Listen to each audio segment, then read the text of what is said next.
In today's video, I'll show you how to subscribe to YouTube Premium. First, open YouTube and make sure you're logged in. Once you're on the home page, tap your profile icon in the top right corner. Next, select Purchases and Memberships.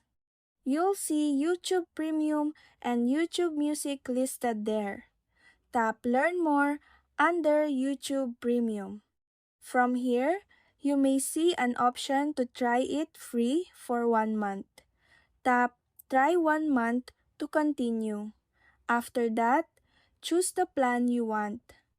You can select Premium Lite or Premium, and then choose between individual, family, or student plans. Once you've picked your plan, tap Try 1 month again. You'll then be asked to add a payment method. Choose your preferred payment option, complete the payment process, and your YouTube Premium subscription will be activated. And that's it. That's how you subscribe to YouTube Premium.